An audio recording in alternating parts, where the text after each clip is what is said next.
Okay, so thanks a lot, Bruno, for the overly kind introduction. But I have to start by being honest with the title of my presentation and say that there is skewness in your belief.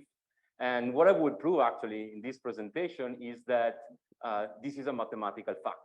In particular, what I show you later on throughout this talk is that anytime we start from some prior belief, even symmetric ones, and we combine them with binary or categorical information, we end up with skewness in our posterior distribution from a Bayesian perspective. And even more, what I will show you later on is that in many situations, so in many statistical models that we often use in statistics and in many other fields of science, this posterior distribution can be actually obtained in closed form and can be shown to belong to a very interesting class of random variables, which have been actually developed and popularized within this department thanks to the work of Professor Azzalini. But before I go into the detail, I would like to start by also thanking the organizers of this conference. And actually, the very first time in which I got the invitation, it reminded me of a very similar one that was organized almost 10 years ago by Professor Laura Ventura and Walter Acunio. I'm that little face smiling over there. And as you can see, I'm very happy, actually, because it was my very first year as a PhD student. And I remember that as a really inspiring experience because it gave me for the first time the opportunity to meet in person and see in action all those leading scholars that were, let's say, the author of either the books or the article that I was reading at that time as a researcher and as a first-year PhD student. So that's why being here this time among the speakers is for me really a great honor, even more knowing that this is the Colombo lecture. So named after the founder of the department, which, as Bruno was saying before, it's actually my alma mater. I've never had the chance to personally interact with Professor Colombo. However, I feel I did that while reading some of his articles when we were organizing, when I was a student, an event in his memory. And I remember that I really learned a lot, especially on the role that statisticians have, or should have actually, beyond academia, and mainly in science, but also in society. And among his different articles, there were two quotes which I really liked a lot. One is saying an innovation in one field might induce unintended consequences in another one.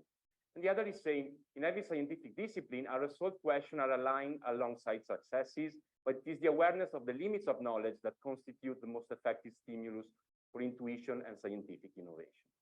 So in this talk, I will not be so ambitious, but I will also try to provide some coherent story in this direction. In particular, what I will try to do, as I was discussing before, is try to solve some unresolved questions that typically are related to the skewness that we find in posterior distribution in many statistical models. And what I will try to do is to highlight the unintended consequences. Why I'm saying unintended, it will be clear later on, that the advancement in the field of skew normal and related distribution can have in answering this question. So the reason why I'm saying unintended is that originally this class of random variable was developed to model skew phenomena. However, as I will show you throughout this talk, they play even a bigger role, and a very interesting one in Bayesian inference, in the sense that I will show you that these are the conjugate prior in a lot of models that typically arise from partially observed Gaussian linear regression. Now, Bruno has been so kind with me, so I want to repay him back by, in a way, stating the obvious, in the sense that, I mean, as we grow up as researcher, we clearly develop our independent research, but at the end of the day, in terms of our mindset and approach to research, we have let's say, the influence of our mentors. So Bruno has been one, the other has been David Dunson. A curiosity is that they met thanks to Bernardo Colombo, and both of them, they taught me that still citing Colombo, promoting and carrying out statistic research means that we must move with study, breadth of ideas, dialogue, imagination, and bravery. So I hope that throughout this talk, at least some of this will be clear even on a smaller scale. So we're done with the emotional part. Now let's go to statistics. I mean, statistics can be emotional as well, at least to me. And let's start again with another quote, this time by Steven Sen in the book Dicing with Death, which says that statisticians are engaged in an exhaustive but exhilarating struggle with the biggest challenge, which is how to translate information into knowledge. So I'm sure that all of you will agree with me. And if this is true, then I think that regression, when possible, is a great way to start from, because it provides us with models and methods to learn how the distribution of some response variable or function of this distribution change with covariance. However, as we all know, anytime we go beyond regression models for Gaussian response data, things get a bit more complicated, both from a computational inference perspective and both in the frequentist and Bayesian setting. For example, in the Bayesian setting, this is because we typically lose conjugacy between our commonly assumed Gaussian priors for the regression parameter and the likelihood induced by the non-Gaussian response data. And this is a very general problem, which also happens in very simple regression models for binary data. So like probit regression, for example. So in this case, we assume that our binary data are condition-independent realization from a Bernoulli random variable, whose probability is obtained by mapping a linear combination of the parameter into the probability space using the probit leaf. As Bayesian, now we need an ingredient more, which is our prior distribution, so quantifying our degree of uncertainty or our prior belief before observing the data. We have many choices. A common one is to go with a multivariate Gaussian prior for the regression parameter. And then as Bayesian, what we need to do is to derive the posterior distribution, so the conditional distribution of my beta parameter updated in the light of the observed data, and then all inference is based on studying the properties of such a posterior. How do we obtain that? We have Bayes' rule, right? Which is telling me that my posterior density is equal to my Gaussian prior times the probit likelihood divided by the normalizing constant, where we marginalize the beta parameter in the probit likelihood according to their Gaussian prior. So at this point, as Bayesian, what we do is we look at this formula, in particular the numerator, cross the fingers, and hope to recognize the kernel of some well-known or at least tractable class of distribution, which doesn't seem to be the case even in this simple Bayesian probit regression setting. So what can we do? Well, we can rely on all the machinery that we have in the Bayesian context to perform inference under intractable posterior. So we can go with sampling-based methods, so all the class of MCMC strategies. We have Metropolis Hastings, Gibbs sampler, Hamiltonian Monte Carlo, or we may be just happy to obtain some approximation to our posterior distribution, which is much more tractable and at the same time hopefully accurate. So we can, for example, look at all the technique related to the Laplace method, variational Bayes, expectation propagation. So these are clearly all state-of-the-art methodologies. And for example, they are reviewed in this nice article by Nicolas Chopin and James Ridgway, which, however, also highlight that still there are open problems, especially in high dimension, in terms of mixing, for example, or in terms of quality of the approximation. What I will add here is that, of course, these are clearly still suboptimal compared to situation in which your posterior is available in closed form and belongs to a tractable class of distribution. I guess we can all agree on that. And this brings us to the first result of this presentation. In particular, this result, which I recently proved in a biometric article, is that unlike what thought so far, the posterior distribution in Bayesian probit regression with Gaussian prior is a known distribution, and this is a unified skew normal distribution. Okay, so what are unified skew normal distribution? Well, again, it's a very broad class of random variables which unifies, which has been developed by Professor Ariano Valle and Azzalini in 2006, which unifies several extensions of the original multivariate skew normal distribution, whose probability, as you can see here, is obtained by modifying the one of a p-variate Gaussian density with the CDF of a univariate normal evaluated at a suitable linear combination of the value of your variable. So this class of distribution has gained a lot of popularity, mainly to model skewed phenomena, and then later on has motivated several extensions in order to include mainly several closure properties than the original multivariate Gaussian has in terms of linear combination, conditioning, marginalization. What Professor Ariano Valle and Azzalini did in this article was to unify all this representation within a unique construction called unified skew normal, which, as you can see here, depends on two-dimensionality quantities, P and Q, and then on a number of parameters which essentially control the location, the scale, and the skewness of your distribution. So we'll go much more into the detail on the role of this parameter when we'll see those associated with our unified skew normal posterior in Bayesian probit regression. What I want to show you here is just the density of this variable. As you can see, it's the density of a p-variate Gaussian multiplied by the CDF of a q-variate normal distribution, evaluated a linear combination of the value of the variable, divided by the normalizing constant, which is again the CDF of a q-variate normal. The reason why I'm highlighting this here is because by looking at this density, you can already clearly see why this is the posterior in Bayesian probit regression with Gaussian prior. If you recall the Bayes rule of before, this may be just my Gaussian prior density. This may be just a way of rewriting my probit likelihood, and this is nothing but the normalizing constant, which is basically the proof. So just to be more clear, if we are in a Bayesian probit regression setting with Gaussian prior, then what you can prove is that your posterior distribution is a unified skew normal with dimension p, so how many regression parameters you have, and n, the sample size, with this parameter, which can, as you can see, can be obtained in a very simple analytical manner as a function of your prior mean vector, variance and covariance matrix, and data. The data are in this matrix D, which is nothing but your design matrix, where you change or not the sign to the rows, depending on whether the associated response is 0 or 1.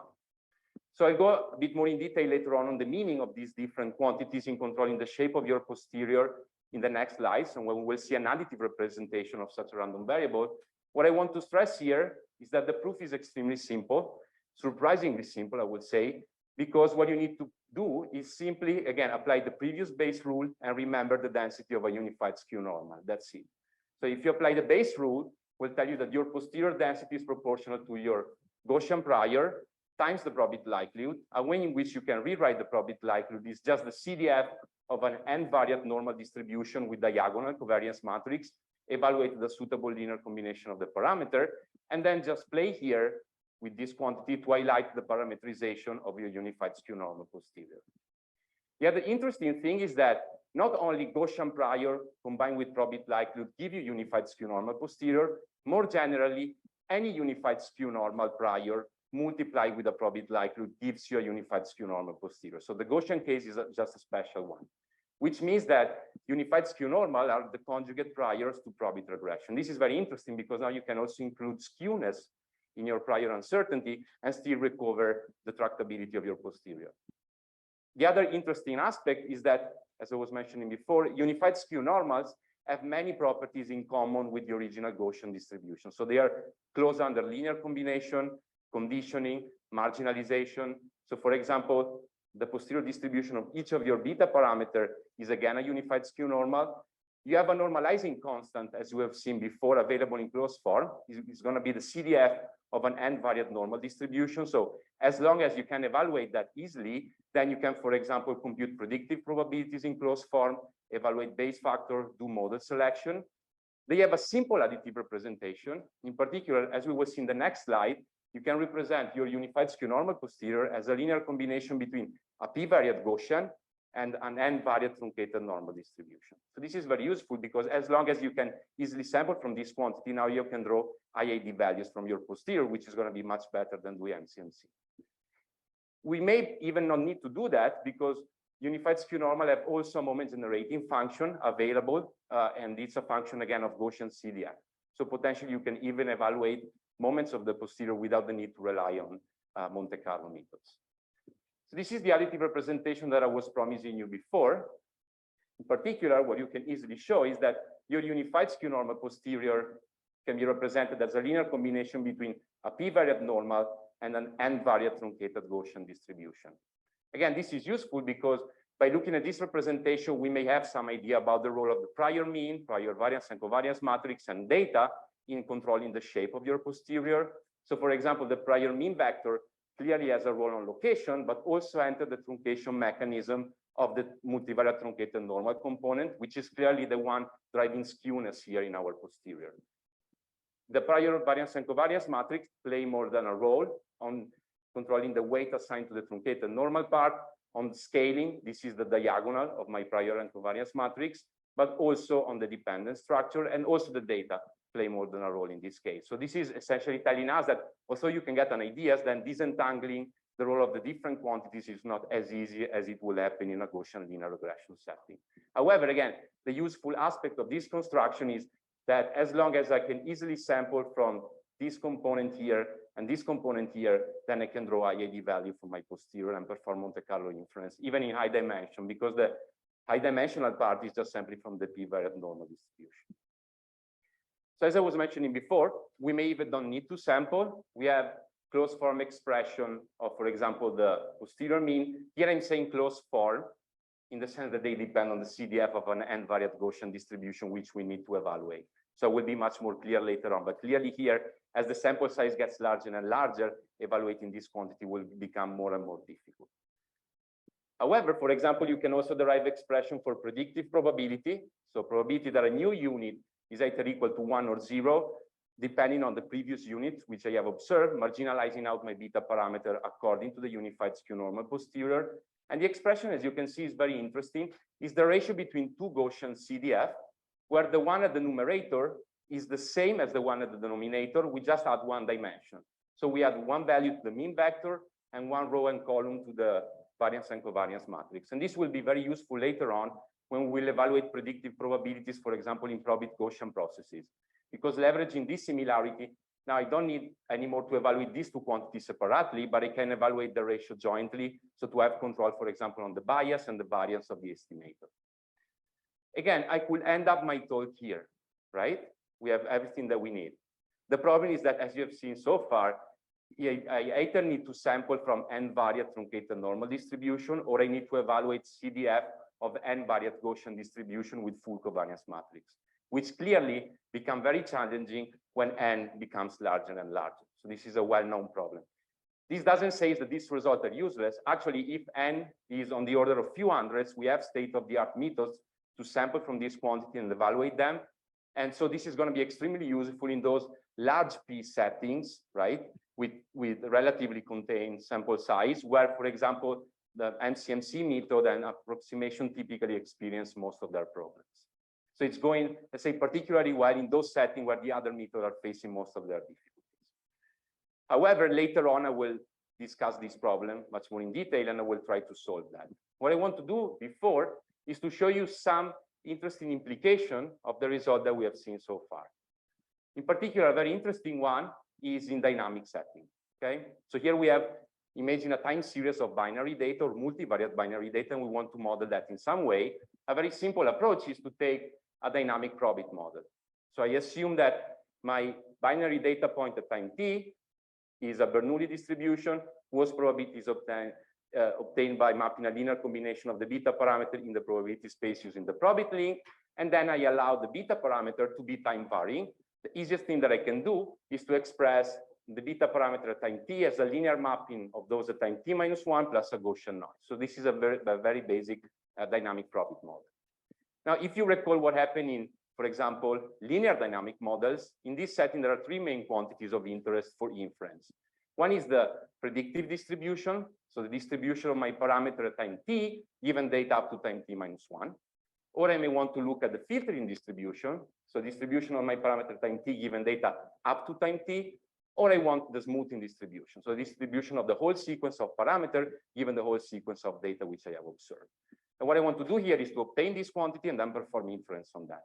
Now, if you recall the Kalman filter, if this was a Gaussian likelihood, then obtaining this quantity will be easy. We just need to leverage the closure under linear combination and conditioning properties of multivariate Gaussian to prove that all this quantity will be multivariate normal distribution, whose parameter can be obtained recursively in time via simple equation. So that's the basic Kalman filter. Now the question is, can we obtain an analog also here? So also when the observation equation is from a probit representation? Well, maybe yes, right? We have seen that unified skew normal are conjugate to probit. They are closed under conditioning, and they are closed under linear combination. So maybe we can exploit the same to derive an analog of the Kalman filter even in this setting. The answer is that yes, we can. So, and the hint is even in the first, so in the filtering distribution at time 1, which is where our recursion will start, right? So it's the distribution of my first parameter given the first data point. To obtain that, I just need to apply the Bayes rule, which will tell me that the filtering will be nothing but the unconditional distribution of beta 1 before observing y1, which is Gaussian because it comes from the state equation, updated with the likelihood of the first data point in time, which is a probit likelihood. But now, as you can see here, we're back to a Bayesian probit regression with Gaussian prior and probit likelihood for a single data point. But now we know that this is going to give us a unified skew normal distribution. So from here, now we can start our recursion. So in particular, assume that you know that the filtering distribution at time t minus 1 is a unified skew normal of dimension p t minus 1. And now what I want to do, reminding the Kalman filter, is to derive the predictive distribution. So the distribution of my parameter at time t, given the data up to time t minus 1. Well, what I can do is just have a look at the state equation, which will tell me that beta t is a linear combination of beta t minus 1, which I know to be a sum distribution, plus a Gaussian noise, which is itself a member of the sum family. And now just I need to recall that unified skew normal are closed under linear combination. And therefore, this will tell me that the predictive distribution is going to be a unified skew normal with dimension pt minus 1, and WASP parameter can be updated via simple linear algebra operation applied to those of the filtering in the previous time and the state equation. Okay, let's do the other step. I have the predictive distribution now. I know it's this unified skew normal. I want to obtain the filtering. So I need to update my predictive distribution with the information provided by my data point at time t. To do this, let's just apply Bayes' rule. So my filtering is proportional to the predictive time the information provided by the data point at time t. But now, again, this is a unified skew normal prior, multiplied by the probability likelihood for the new data point. I know that unified skew normal are conjugate, and therefore this will tell me that the filtering distribution is again a unified skew normal of dimension pt. WASP parameter can be obtained again via simple expression applied to those of the predictive and the data. So essentially what we derive is an analog of the Kalman filter, because now I know that filtering, predicting, and smoothing are still unified skew normal, and WASP parameter can be updated recursively in time via simple expression. And then I can leverage all the machinery that we discussed before to perform inference. Actually, we went beyond in the sense that we developed optimal particle filter, our Blackwell-Lies version, and so on. Because clearly here the problem is t now, right? As I increase time, then inference become more and more challenging. Remember that t in this case would be as n before. What about multinomial probability? Okay, so in this case, we have no more binary data, we have categorical data. And we want to relate them in some manner to the covariates. We have different options. One popular one is multinomial probability regression, right? Which essentially relies on a set of latent utilities which evolve according to a Gaussian linear regression, but we only have some sort of comparison among them to decide the label. For example, the easiest one is the version of multinomial probability instead, which essentially what it does is it takes each of the labels, associate each of the label with latent utilities, which are allowed to evolve as a function of covariate according to an underlying Gaussian linear regression with vector of parameters specific to that label. Once we have the utilities, then what it states is that I will observe label L if the utility associated to that label is greater than all the others. Okay, so the probability to observe category L is the probability that this utility is greater than all the other, but I know that this quantity is Gaussian, so I end up comparing Gaussian random variable. If you take this guy here, then you get back to likelihood, which are in the form of Gaussian CDF, right? So since my likelihood is available in the form of a Gaussian CDF, then maybe I can apply the same trick that I did before for probability regression. So maybe unified skew normal are conjugate prior even to multinomial probability, and the answer is yes, because what I can do is I can rewrite the joint likelihood as the CDF of an m-variate normal distribution, evaluated as a suitable linear combination of the parameter and with a given variance and covariance matrix. I will multiply that by my Gaussian prior or unified skew normal prior, and I will play just the same game as we did before to prove that also the posterior in this setting is a unified skew normal with suitable parameter. And therefore, also in this case, I can leverage all the machinery that we have seen later before to perform inference in this context. Again, we will have the same problem in terms of dimensionality. So here, the sample size is going to be problematic. So what I will do now is, let's try to address this problem of the large sample size, okay? The way in which we address that is through improved approximation. So here the idea is, well, I need to evaluate those high-dimensional Gaussian CDF. I need to sample from those high-dimensional truncated normal. I know that's challenging. I don't want to do that. So maybe I can derive an approximation to the posterior, which is much more tractable, but at the same time, hopefully, is much more accurate than those that we have out there, because now we know what is the actual posterior in this context. And what we will do is to derive an improved version of mean field variational base with theoretical guarantees. So to understand that, it's useful to have a look at the classical augmented data representation of probability regression. This has been popularized by Albert and Chip, and essentially it says that your probability regression can be just seen as an underlying Gaussian linear regression for latent data Z, which, however, you don't observe in practice. You only know whether they are above or below 0. So if you marginalize them out, you go back to a probability regression setting. This is useful, right? Because as you can see here, if I knew Z, then I restore Gaussian conjugacy if Z is available. This means that the full conditional distribution of beta, given the augmented data, it's actually independent from Y, and it's just a p-variate Gaussian distribution because we have the Gaussian conjugacy result. What about the full conditional distribution of the augmented data? I don't know them, right? So I need to, in a way, impute them throughout my sampler. Well, if I know beta, I know that these are Gaussians. I also know Y, so I know the support in which they live. So once I combine this information, it's easy to see that the full conditional distribution of each augmented data, given beta, is actually independent from the others, and this will be useful later on, and are simple univariate truncated normal distribution. So as you can see here, we already have the step of a Gibbs sampling algorithm, right? We can just iterate by sampling easily from these quantities, which is actually the one that has been proposed in Albert and Chip. The other nice aspect is that, as you will see in the next slide, this result is also useful to develop mean field variational base approximation to the posterior. So what is variational base in general? Well, it's a technique which allows us to derive some, let's say, tractable approximation to our posterior distribution.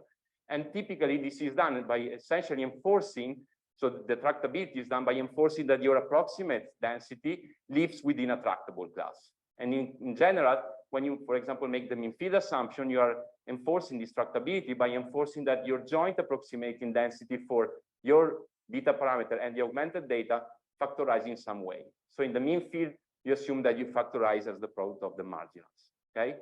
And then within this class, what I will do is I will try to find the best approximation to my posterior.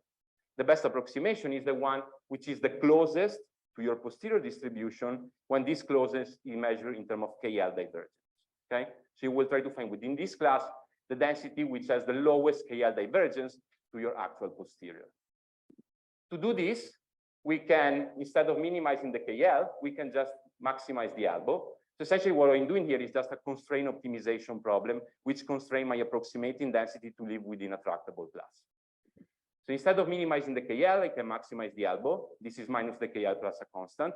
And to do that, I have simple routine, which is called coordinate ascent variational inference, which essentially updates one approximating density at a time. So for one factor at a time, conditioning on the most recent one, which you have for the other factor, by iterating through these equations, okay? Now, these two equations tells you two aspects. The first one is that if you know the form of your full conditional, then your approximating density will have the same form, okay? So if the full conditional is Gaussian, in this setting, even my approximating density will be Gaussian.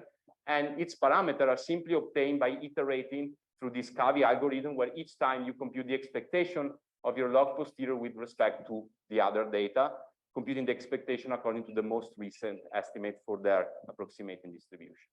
So in the probit setting, this will tell me that my approximating distribution for beta will be Gaussian, right? Like full conditional. And my approximating density for the augmented data will actually factorize the product of the marginal, and each of them will be univariate truncated normal with suitable parameters. Now, this is a very scalable procedure. However, what we prove is that it can have lots of problems in high dimension. So when P gets larger and larger. Particularly, what we've shown is that as P goes to infinity and N is fixed, so in high dimensional setting, the KL divergence between your approximating density for beta and the exact posterior is always bounded away from zero almost surely, okay? And this has an effect in introducing bias in your estimates and bias in your predictive probabilities. Of course, I mean, here we are doing, so this is not so concerning as a result, in the sense that we're doing asymptotics in P, not in N. So there is nothing that tells us that we should exactly match our posterior in high dimensional context, right?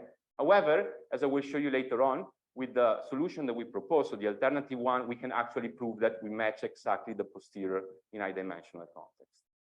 So what's the idea? The idea is that we know now that the exact posterior is skewed, right? So maybe, and we know that the mean field one, so the solution for the mean field one doesn't capture this skewness because it's a multivariate Gaussian. So can we do something different? Can we include skewness now in our approximating distribution? Maybe we can do something better.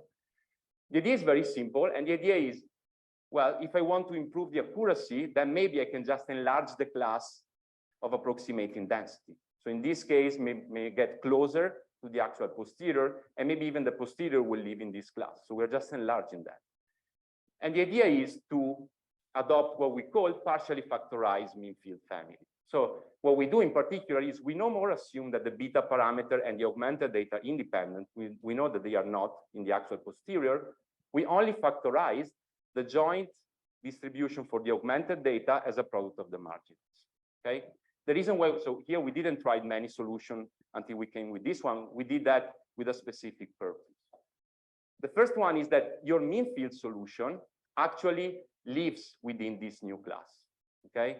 So since the mean field solution is just a point in this class, whereas my optimum will be actually the closest to the posterior in that class, I'm guaranteed that I'm going to do better than the mean field.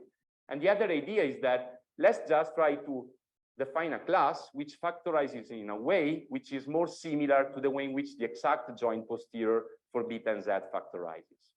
And if you look at the way in which the exact posterior for beta and z factorizes, one way to write that is the conditional density of beta given z beta is independent from y. And remember, this is my full conditional. So I know that that is Gaussian. And then I just need to multiply by the marginal of z given y. When I say marginal, it's because I marginalize out the beta parameter.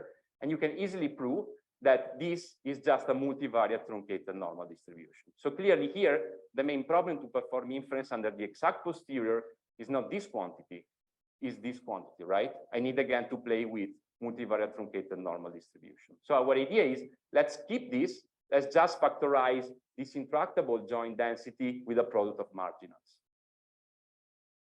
So as I was mentioning before, my solution would be the optimum in the class. The mean field is just a point there. So for sure, I will be better. Okay, so the KL divergence between our approximation to the posterior will be always lower. Okay, I mean, not worse, lower or equal than the mean field one. But of course, there is a point that we need to take into account. So deriving the mean field solution is so easy. And we have already as a byproduct the approximating density for the beta parameter of interest, okay, because it's because of our factorization assumption. In this case, I have a larger class, so all this game will be useful if obtaining the optimum with this more complex class is as easy as in the mean field setting, point one.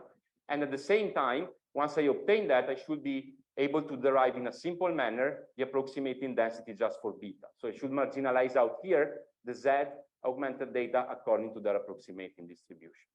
And this is possible. So the answer to both questions can be easily addressed. So in terms of mean field solution, the idea is very simple. So the result is kind of natural. In particular, the optimum for beta given Z, it's exactly equal to your posterior, right? What you will do is you leverage the chain rule of the KL divergence. And then if you equate them, you will be able to put some of the term exactly to zero. So the KL is always positive. So the best thing that you can do is no negative. So the best that you can do is to put some element equal to zero. So this here we are matching the exact factorization of the posterior. What about the approximating density for the Z data? Well, we can leverage the closure under conditioning property of multivariate truncated normal distribution to prove that the approximating density for each of these quantities is just a univariate truncated normal, okay? Whose parameter can be obtained by solving a system of n nonlinear equation in n unknowns. So you can do that iteratively, and that are essentially the step of your CAVI algorithm. So step one, we have done it. So we found the optimum. But now what about the approximating density just for beta, which is my object of interest? Well, have a look here, right? The conditional of beta now will be a Gaussian whose mean is a linear combination of the Z, which I know to be univariate truncated normal. So the marginal distribution for beta is the one associated to a linear combination of a p-variate Gaussian and n univariate truncated normal. But if you remember our additive representation of the sun, we know that it's a unified skew normal distribution. However, crucially now, we're taking linear combination no more of an n-variate truncated normal with full covariance matrix, but of n univariate truncated normal. Okay, so the gamma matrix, which is creating the intractability in the exact posterior, now is diagonal. So this means that to perform inference under this unified skew normal approximating density, I no more need to sample from n-variate truncated normal or evaluate CDF of n-variate Gaussian distribution. I just need to sample from n univariate truncated normal and evaluate CDF of n univariate Gaussian. Okay, so the problem is much better. But again, we're including skewness. Indeed, what you can prove is that all the computational cost associated to this strategy and to inference based on that is linear in the higher between P and N. And then we also have several interesting theoretical guarantees. So the first one is that as P goes to infinity and N is fixed, then the KL divergence between our approximating density and the exact posterior goes to 0. So if you keep fixed N and let P go to infinity, then you will more and more match the exact posterior. And this has an effect, for example, in giving you exact estimate of predictive probabilities for new units, which doesn't happen under the mean field. This is another interesting result. It's more on the computational aspect, but it's clearly related to these two statements, where essentially we can prove that our coordinate ascent variational inference algorithm, as P goes to infinity, converges essentially in one iteration. Okay, so the cost of each iteration is essentially the cost of the whole routine. So let's see them in practice. I will just be brief here and then focus more on the application. But essentially here we are comparing the accuracy of mean field variational base and the partially factorized solution in estimating some of the quantities of the posterior, and we are comparing in particular that estimate with those obtained under the exact posterior distribution, which we know to be a unified skew normal distribution. And these plots are kind of interesting because we can see the theory in practice. So what we expected is going to happen. As P grows relative to N, our absolute distance from the actual moment goes more and more to 0, which is what we were expecting, right? P going to infinity, we will match the exact posterior, and this happened for mean, log standard deviation, and predictive probabilities. This doesn't happen under the mean field. But again, this was expected from theory. What about the application? So let's see a large P moderate N study.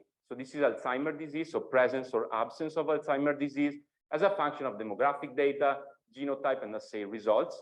We have kind of low sample size, high dimensionality here, so almost 10,000 predictors. And here we are doing a simple Bayesian probability regression with Gaussian prior. So let's see, we need to obtain the posterior. So the first thing that we can look at is the runtimes or the state-of-the-art methods that we have in mind that we could apply here. So this is how much it takes to perform posterior sampling using STAN. So we are Hamiltonian Monte Carlo. This is expectation propagation implemented in the article of Chopin and Regis. So the package is EPGLM. This is the runtime of sampling IAD from the unified skew normal posterior. So we are sampling these 300 variate truncated normal and 300 variate Gaussian, then combining them. And this is the runtime of mean field variational base and the partially factorized solution. As you can see here, in terms of runtimes, clearly these are the methods that you want to look at. That this high runtime for these two quantities are mainly related to the high dimensionality, P. The high runtime of the sun is due to the sample size. So which of the two should we choose?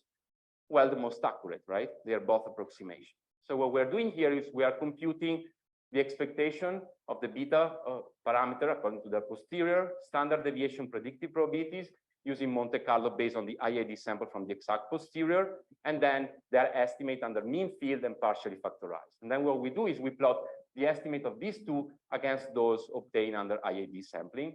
So the black triangles are those obtained under our solution, and the gray dots are those obtained under mean field. So here, again, you see the theory in action, because as you can see, the mean field solution is underestimating posterior uncertainty. This is typically well known in practice. However, notably, our solution is able to remove bias also in the second order moment. What is even more striking is what is happening here. As you can see, the estimate of mean field tend to overshrink towards 0, and the reason here is that the mean field estimates of the mean field give you an estimate for the expectation, which is actually the exact map of the posterior. But the map in high dimension is not a good estimate of location. Whereas here, we're able to match those of the exact posterior. And again, this is expected from the theory part. I skipped this one, but this is another extension that I was discussing you before, just on evaluating predictive probability. So this is just predictive inference in probit Gaussian processes. What we did, as I was mentioning, is to leverage that kind of nice expression for predictive probability as the product of Gaussian CDF. And we were trying to evaluate that ratio jointly instead of just the two quantities separately. And that allows us, again, to have control and theoretical guarantees on the bias and on the error of the Monte Carlo estimator. What I want to do instead is to try to answer another question now. So what we've seen so far is that, okay, so unified skew normal are conjugate prior to probit regression, multinomial probit. They help us in developing this kind of analog of the Kalman filter. Now the question is, can we push even further this conjugacy result?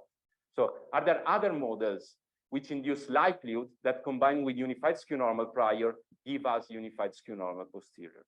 And the answer is yes. So in particular, any model whose likelihood factorizes as the product of a Gaussian density evaluated a linear combination of the parameter and the Gaussian CDF evaluated a linear combination of the parameter combined with a unified skew normal prior will give you a unified skew normal posterior. So essentially what I'm saying here is that unified skew normal are set conjugate. So any model whose likelihood as the kernel of a unified skew normal will be conjugate, will have as a conjugate prior the unified skew normal itself. This is interesting as a result because it includes a lot of models that we often use in econometrics, in social science, more generally in statistics. For example, if n0 is equal to 0, so this quantity disappear, then this is essentially the density of a Gaussian linear regression. So you can include skewness even for the prior, even in classical Gaussian linear regression setting, and you will get a unified skew normal posterior. If you set this to 0, so this term disappear, then you have just a general expression of the likelihood for probit, multinomial probit, multivariate probit. If both of them are active, for example, you have top-bit models. Okay, so even in top-bit models, unified skew normal act as prior distribution. And again, the proof is simple. Just apply Bayes rule, multiply this by the kernel of the prior, just play a bit as we were doing in the probit setting, and it will be easy to highlight the parameter of the unified skew normal posterior. So this is a very general result that includes a broad class of priors which extend the Gaussian with a broad class of model which extend the classical Gaussian linear regression one. And again, all the routine that we have seen before, like the variational Bayes part and inference under the posterior, can be used also in this setting for any of these type of models. This is interesting again because it allows you, for example, to include even skewness now in your prior belief, not just variance and location. What about, can we go even further? Okay, so that's the last part. But the question is, so we extended so far, but the question is, what about even more general models? So clearly extending more than here in terms of exact result cannot be done. So this is the broadest class we can play with. But then throughout this talk, we have learned many interesting things. So in particular, one is that skewness is often present in our posterior distribution, okay, for a broad class of models. And at the same time that including skewness in our approximation to the posterior can improve a lot in terms of accuracy, okay? However, as we all know, there is a well-celebrated theorem in Bayesian statistics which essentially justifies, in a way, at least in a asymptotic setting, Gaussian approximation to the posterior, right? This is the Barnstein-von Mises theorem. So just loosely speaking, it's just saying that under suitable regularity condition, the total variation distance between your posterior distribution and a suitable sequence of multivariate Gaussian, okay, will go to 0 in probability. Okay, and again, this is just motivating us that maybe in large sample size setting, we can just keep the Gaussian approximation as a posterior. However, as we have seen before, for example, in the probit setting, sometimes maybe the sample size needs to be too large for my posterior to become symmetric. Okay, and in fact, including skewness, as we did in the partially factorized construction relative to the mean field, which give us Gaussian, can improve a lot the result. So our question here is, well, can we extend the Barnstein-von Mises theorem? So the idea is that if instead of taking a sequence of multivariate Gaussian distribution, we take a sequence of skew Gaussian distribution, then maybe we can improve the result, both from a theoretical and practical perspective. So maybe the convergence rate is even better than the one that you get under the Barnstein-von Mises theorem, which is actually what we did. So we developed this skewed Barnstein-von Mises theorem, which essentially has the idea of, instead of taking a sequence of Gaussian density, we take a sequence of skew symmetric distribution as limiting with suitably defined parameter. This is very similar as a multivariate skew normal distribution, but this is not a linear function. This is a cubic one. What you have is that actually the rate of convergence of the total variation distance has this form. So if you recall the one that you will get under the BVM, here you will have a square root of n. Here we have an n, okay? So we're not just improving by a constant, but by a factor which is a square root of n. So it's an important improvement from that perspective. And essentially all these quantity, you can obtain them from first, second, and third order derivative of your likelihood, okay? If you're interested, so one of the authors is Bocconi and the other is Francesco Pozza, and he will present a poster here on all the details about this theorem in a few few minutes actually. So let's see, for example, that in practice. So what we are doing here is, for example, we are comparing a model where we have data from a gamma and then gamma prior for the two parameters. And then what we do here is we just compare our exact posterior, so the dotted one, the marginals, and the joint one, with the approximation that we obtain under our skewed Barnes-Leibniz theorem, assuming that we know the true theta naught, so the true data generative parameter. And this is what you will get under the classical Barnes-Leibniz theorem, so by assuming Gaussianity. And as you can see here, we have this improvement. What about in practice? In practice, we don't know theta naught, so the true data generative parameter, which actually enter in this sequence of skew symmetric distribution. If we want to put that in practice, then we need to replace this with something. And the simple thing that we can do is let's replace theta naught with the map. Okay, so essentially what we did is, motivated by this theorem, we develop a sort of skew model approximation. So we look at what is happening in the mode of our posterior, and we try to match that with the moment of a skew symmetric distribution. And as you can see here, this is Bayesian probit regression with 3 parameters. I'm plotting the different bivariates, and then I'm comparing the exact one, which I know to be a unified skew normal, with our skew model approximation, the blue one, and this is what you will get under Laplace approximation. So as you can see, you're getting better because you are including this kind of skewness, which is actually present.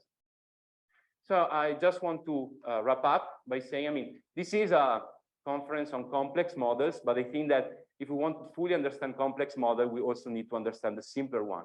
Also because in general, these complex models are built from simple building blocks, which are defined by simpler model. And what I did here is along this setting. So by studying probit regression, multinomial probit, showing you how there can be the premises for a great relationship between all the advancements in the family of skew normal and related distribution that has been deeply studied and developed by Professor Azzalini and co-authors, and Bayesian inference, okay, which in a way has been kind of overlooked so far. Professor Lisa has done some interesting work on that and even kind of extension.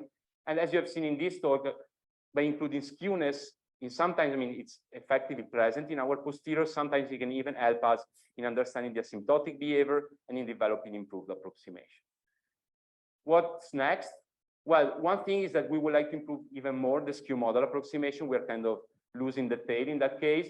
Explore conjugates, broader conjugate prior, like for example, what about including more shrinkage? So here we have the Gaussian, but in high dimension, the Gaussian prior is not the good way to proceed. So we may want to include skewness here, and then again, apply to more complex model, which use probit regression as a building block.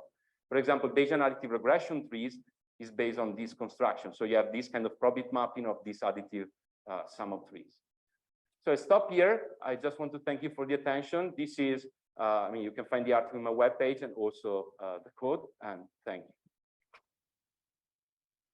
And now is the turn of Brunello Liseo from the Sapienza, University of Rome. Good afternoon, and thank you for the invitation. I'm particularly happy to be here for several reasons. The first reason is that the skew normal family of densities, this topic and all the generalization have been very, very important in my career. And for example, even my dissertation thesis was about in 1987 was about the skew normal family, just after the first paper published by Adelchi. And so I'm happy.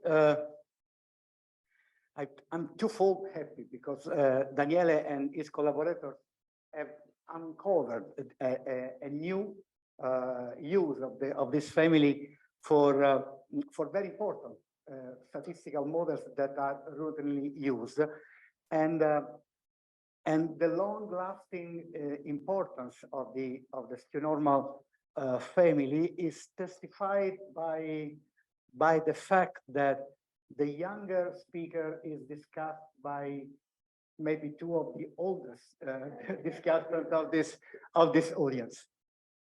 And oh, by the way, this shirt was made by Bruno in one of the old conferences on skew normal distributions. So I'm just I will use my few minutes just to give my viewpoint on Daniele work, not only his talk, but in general what he did with his collaborators. And I feel that there are three keywords in his presentation, and the words are the unification of several different models into a general class, conjugacy, which is very important for producing posterior, and then computation, as Daniele already stressed. Okay, the unification it was clear from his talk. So the main message is that many different models can be conveniently rephrased into a common framework, and the framework is expressed by this factorization of the likelihood function in two terms. One term, which is expressed in terms of the Gaussian density, and the other one in terms of the Gaussian CDF. So and the data are Y0 and Y1, and maybe you have some other nuisance parameter like the covariance appearing in the two parts. But there's a common beta, which is our parameter, okay? And likely enough, this expression is the kernel of a unified skew normal. So many different procedures, many apparently different procedures, can be considered a particular case of a more general one. And this is true since we are talking about a likelihood function. So this is true both from a likelihood and the Bayesian perspective. However, there is another word that makes the Bayesian approach more convenient in this context. And the second word is the conjugacy, because there is this theorem, which is at the same time very trivial to prove, but very important in practice. And the theorem says that if you start with a unified skew normal prior, and the likelihood is, as in the previous slide, then you get a new posterior, a new unified new sum as a posterior, with, of course, all the parameters updated, and the other update is the dimension of the CDF appearing in the sum. So this is important. This is a particularly important issue. Conjugacy has been a key important issue in the early development of Bayesian analysis. Before MCMC, all Bayesian did practice actually conjugate analysis, because there was no other way of pushing the ideas in a sense. But even in the MCMC era, conjugacy remain important in a different way. For example, in terms of the conditional conjugacy in gift sample and alike algorithm, like a base measure for DPM, or for example, in situation where you have so many variables, you want to make model selection, then you need to compute base factor, you need to do calculation in fast way. So having conjugate expression can be important, can be determinant. The property of conjugacy in this particular case, the case discussed by Daniele, is important because, at least in principle, so modulo the computational difficulties, allows to do posterior sampling and closed form expression for several quantities of interest. For example, the marginal posterior, because the sum is closed under marginalization, posterior moments, because the sum vector have the MDF, the moment generated function, can be expressed in a, let's say, closed form. And also the normalizing constant, because the normalizing constant opened the door to model selection to the base factor in a relatively easy way. The third word is computation. I wouldn't say much more than what Daniele said. This is a critical issue, of course, because we need to compute the CDF of a multivariate Gaussian for large n, and we should also sample from truncated version of multivariate normal with dimension depending on the sample size. And in general, the sample size will operate in such a way that the quantity n0 increase, the one in the CDF. So for the above reason, as already Daniele said, this methodology is much useful in the P larger than n scenario, which is particularly important scenario today. However, and this is my only comment to Daniele, in this scenario, the prior distribution plays a crucial role because you have a large P and few data. So probably we should start learning how to elicit within the Sun family in order to use it as a prior distribution. Let me spend a few minutes just to present a further generalization that we are working on with a student of mine in Rome. And the research question at the beginning was why the logistic model doesn't appear in this framework. And the answer was, well, because the likelihood of a logistic regression, binary logistic regression, doesn't include a Gaussian CDF.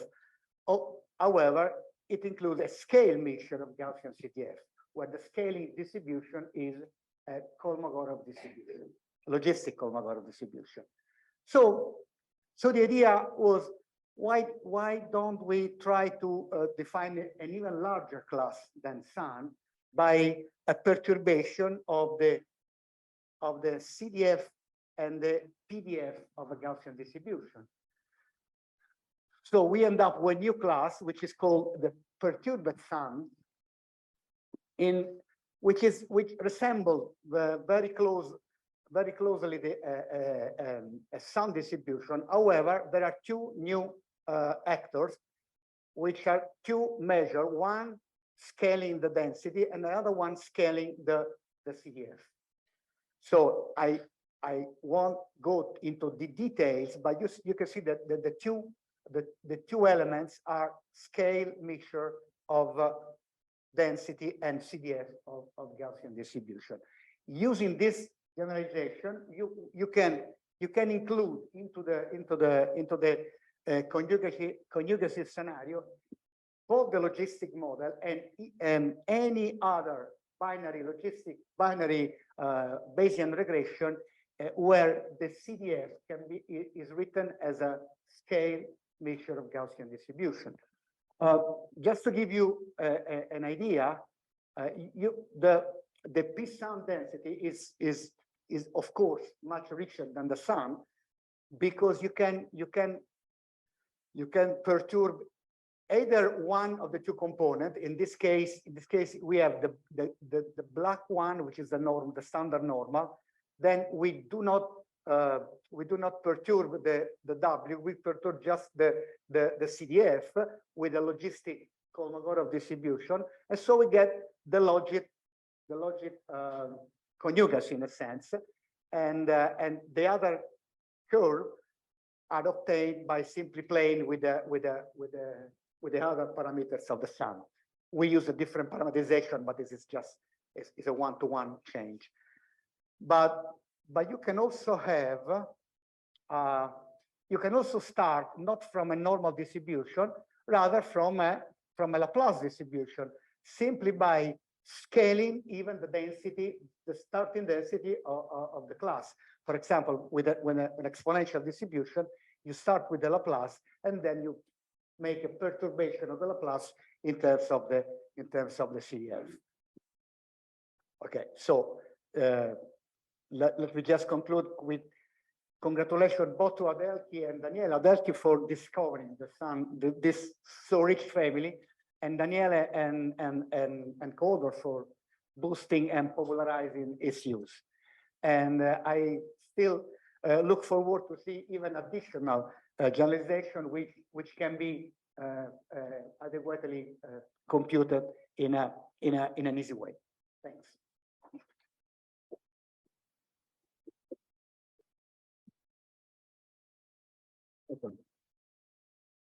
Thank you, Brunero, for this nice discussion. And now we have some time. I want to keep this time for questions from the floor. Please, if there are any questions.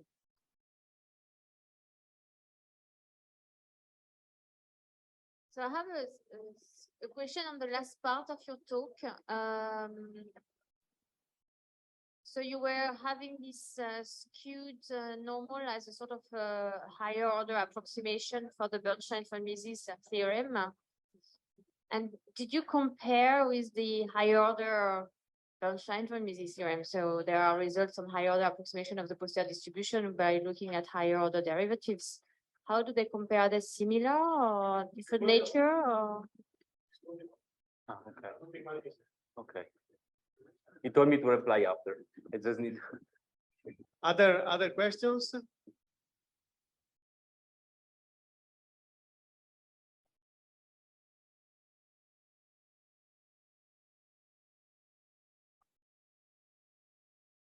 This is possibly a technical curiosity. So when you were discussing the variational based approximation of the posterior in the probit model with a partially factorized model, so you have this theorem that says that if when p goes to infinity, you have the Kullback-Leibler divergence between the approximation and the posterior distribution that goes to 0.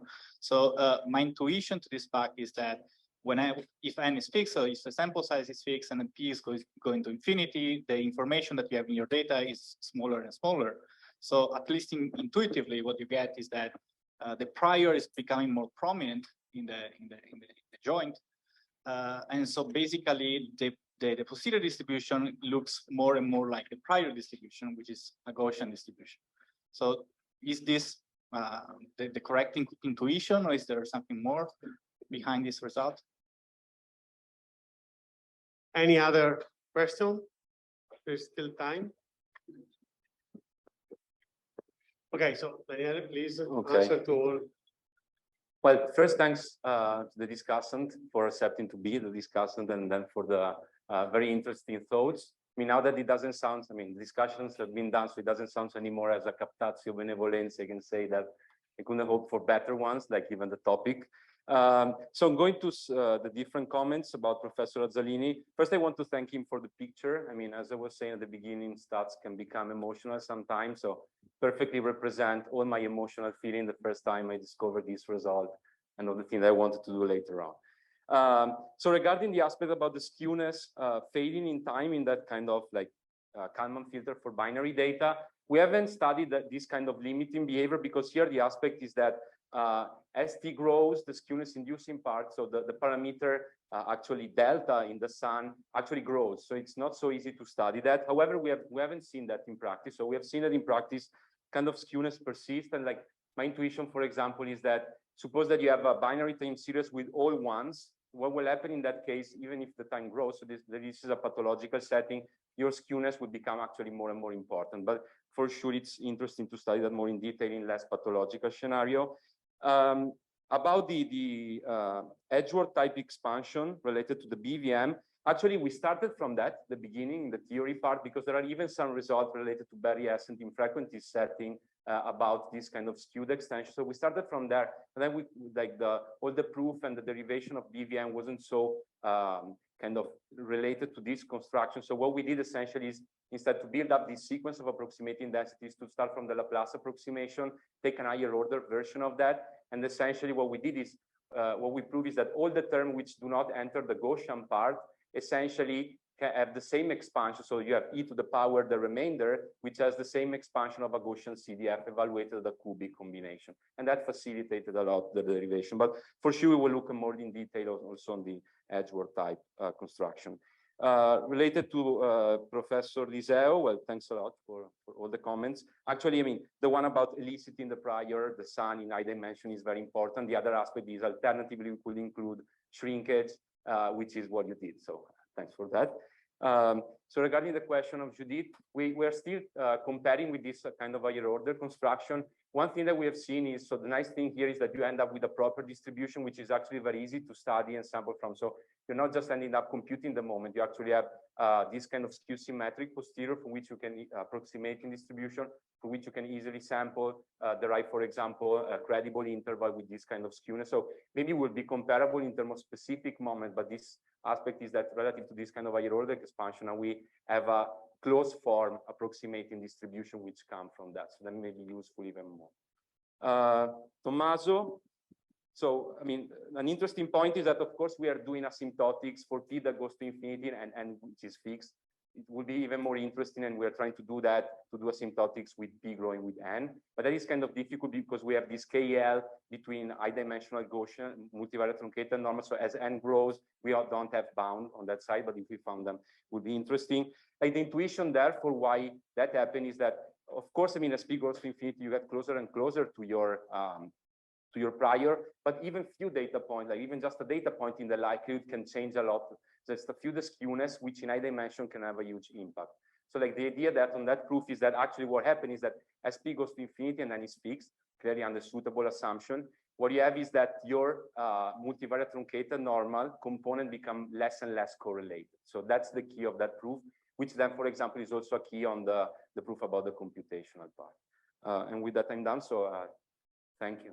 Thank you again, Daniele.